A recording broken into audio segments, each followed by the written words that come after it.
चलिए जानते हैं आज की सिलेक्टेड काम की छत्तीसगढ़ की 25 महत्वपूर्ण बड़ी खबरों को। उससे पहले आप इस वीडियो को लाइक नहीं किए हैं तो लाइक कीजिए और इस चैनल को सब्सक्राइब कीजिए और साथ ही कमेंट में ज़रूर बताइए आप किस जिले किस शहर किस गांव से हैं, ताकि हम आपके शहर जिले और गांव से जुड़ी तमाम बड़ी खबरों को आप तक पहुंचा सकें।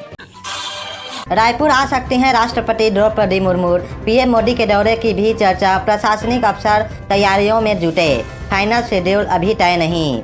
राष्ट्रपति द्रौपदी मुर्मू रायपुर एम्स और एनआईटी के दीक्षांत समारोह में शामिल होने आ सकती हैं। पीएम मोदी के भी छत्तीसगढ़ आने की चर्चा है। प्रशासनिक अधिकारियों ने इसके लिए तैयारियां शुरू कर दी हैं। हालांकि दोनों के आने का कार्यक्रम अभी तय नहीं हुआ है। दरअसल कुछ समय पहले दोनों ही संस्थानों के प्रमुखों ने राष्ट्रपति भवन जाकर उन्हें आमंत्रित किया था।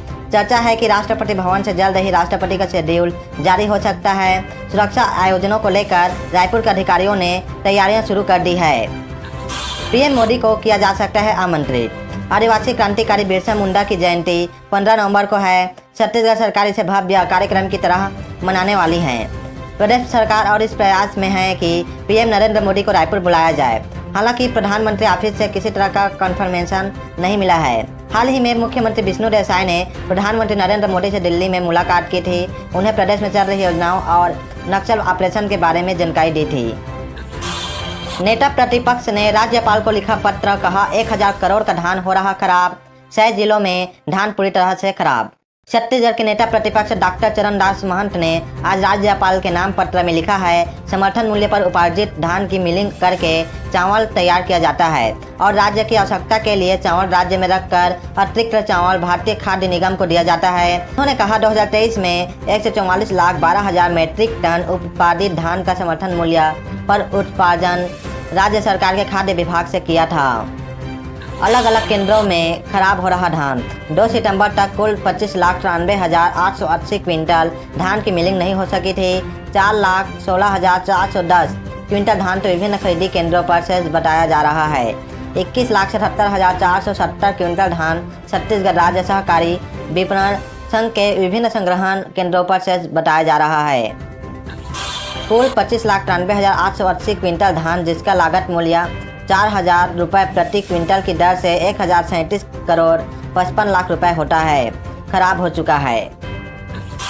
रायपुर में गंदगी के ढेर ने किया लोगों को परेशान। महर्षि वाल्मीकि वार्ड के रहवासी बोले, नालियों में सालों से भरा गंदा पानी, लोग हो रहे हैं बीमार।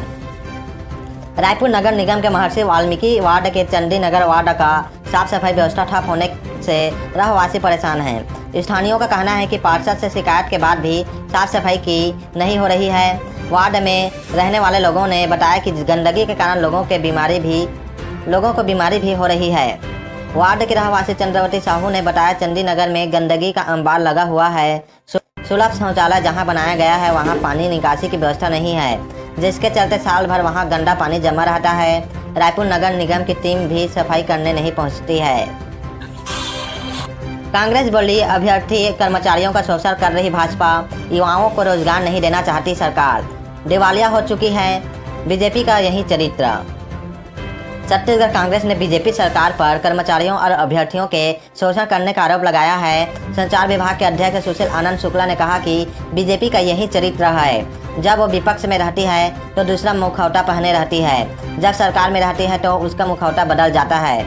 इन्होंने वादा किया था नियमित कर्मचारियों को नियमित करेंगे, लेकिन अब यह साफ हो चुका है कि इस पर कोई एक्शन नहीं लिया गया है। 35,000 शिक्षकों की भर्ती निकाले सरकार।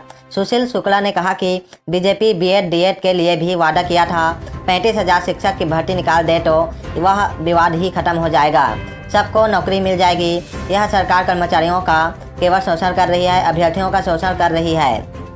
लोगों का काम करना सरकार की प्राथमिकता नहीं।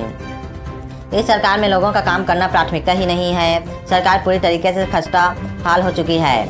बड़ी मुश्किल से कर्मचारियों की तनख्वाह मिल रही है, इसलिए यह किसी की मांग नहीं मानने वाले हैं। 5 साल तक बिल्कुल नहीं मानेंगे।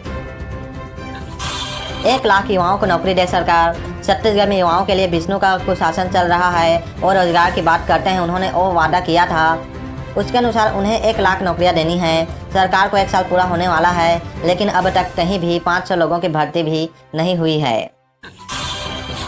नव किरण अकादमी के छात्रों ने समन्वयक के खिलाफ खोला मोर्चा। कलेक्टर से मिलकर हटाने की मांग।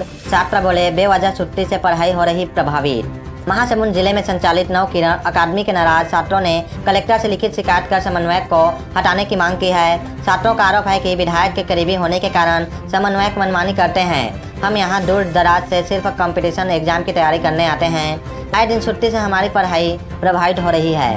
दरअसल जिला प्रशासन ने कुछ साल पहले आर्थिक रूप से कमजोर परिवार के बच्चों को कंपटीशन परीक्षा की तैयारी के लिए जिला खनिज न्यास निधि DMF फंड से स्वामी आत्मानंद शासकीय अंग्रेजी माध्यम स्कूल में नवकिरण अकादमी संचालित किया जा रहा है, जहां जिले भर के छात्र छात्राएं पढ़ाई करने आते हैं। छत्तीसगढ़ कोयला घोटाला में पूरक चालान पेश।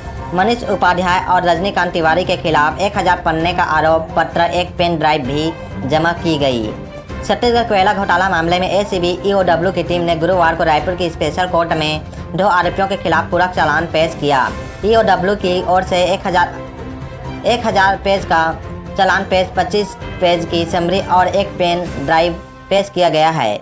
इस मामले में अगली सुनवाई 5 दिसंबर को होगी।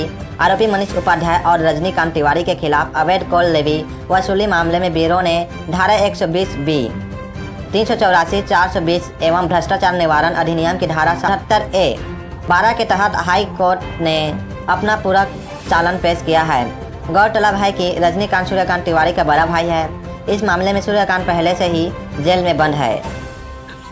लग्जरी कार से 25 लाख के गांजा की तस्करी। उड़ीसा से छत्तीसगढ़ तेलंगाना के रास्ता महाराष्ट्र ले जा रहे थे। 2 तस्करों से 257 किलो गांजा जब्त। छत्तीसगढ़ में सुकमा पुलिस ने 257 किलो 800 ग्राम गांजा के साथ 2 तस्करों को गिरफ्तार किया गया है। ये तस्कर गांजा की एक बड़ी खेप को लग्जरी कार के माध्यम से उड़ीसा से छत्तीसगढ़ और फिर तेलंगाना के रास्ते महाराष्ट्र लेकर जा रहे थे। हालांकि पुलिस ने उन्हें बॉर्डर पर ही पकड़ लिया।